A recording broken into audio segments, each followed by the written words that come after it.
What's one of the biggest mistakes investors, retirees, and business owners make? Is it deciding whether to own mutual funds or index funds? Is it whether or not to convert your 401k into a Roth or a self-directed IRA? Over the years, I've noticed one of the biggest mistakes people make is they either don't keep enough cash on hand or they have way too much sitting idle in the wrong type of account. Today, I'll discuss how we address this problem with what we call our first-class cash management experience and how we advise clients to best deal with that two-way conveyor belt of cash flow coming in and out.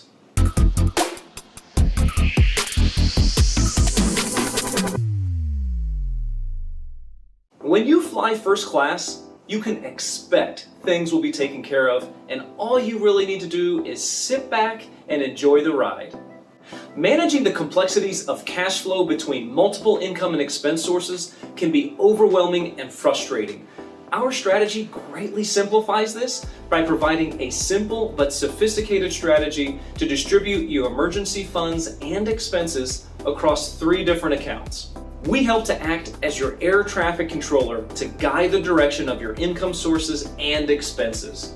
To visualize how this works, you can envision 3 different buckets, each with a unique purpose: the checking account, discretionary account, and reserve account.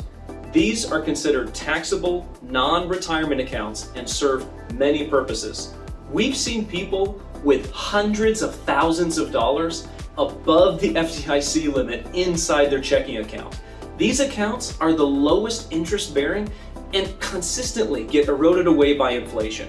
We advise to maintain an average balance in your checking account between 1/2 and 2 times your monthly routine lifestyle and medical expenses, or at max, up to 90 days of your planned expenses. Your normal month-to-month expenses are earmarked to be paid through this account, and that's how it really should be. Now, 2 things to remember about your checking accounts. The purpose is to receive income and fund routine monthly expenses. We advise not to retain more than what you really need for the next 90 days. We simply don't want your purchasing power eroded by inflation in this account. Now, a discretionary account is an interest-bearing deposit account we encourage to be held here outside of your primary checking account. Maintaining your discretionary fund at the same institution as the rest of your investment accounts supports an integrated wealth management strategy, while at the same time will be placed into the highest yielding money market fund that we have available. Now, though these accounts typically pay a modest interest rate, their stability and reliability make them a great option for a parking place for your cash that you want available for short-term needs. We advise to hold 2 times your non-routine expenses, such as your vacations, your home and yard improvements, your property taxes, and your insurance payments inside the discretionary account. Now, everyone knows how critical it is to save up for retirement, and most investors are laser focused on contributing to their IRAs, their 401k, and their nest egg investments. But what about your shorter term savings goals or purchases? The discretionary account serves as a second component to your emergency fund and is perfect for creating a travel budget or having liquidity to make a significant purchase within the next couple of years. So once you've got the first 2 account buckets filled, this reserve account is where the fund really begins. What are you hoping to accomplish over the next 3 to 10 years and onward? The reserve account serves as a multi-purpose tradable investment account, ideal for ongoing or regular dollar cost averaging strategies. Once you determine what you're saving for, such as a car, a boat, home improvement projects, the next down payment on a rental property, or even funding your next business acquisition, the goals and objectives are yours to determine, and we will help you start the journey with a proper balance between risk and return.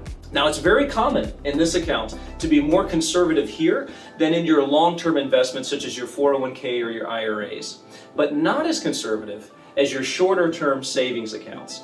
Now, investments in this account should be tradable and considered liquid. Things like short-term maturity bonds, income-producing or balanced growth funds, really whatever you're comfortable with to try and take advantage of the longer time horizon compared to the other cash management accounts with shorter time frames. where capital preservation is the #1 priority.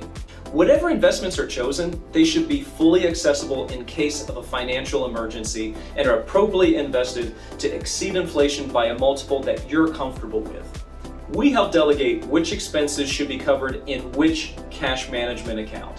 Strategically placing your excess cash in different buckets can really help to provide clarity on just how much cash should be kept in reserve and how much you can safely invest to grow your wealth.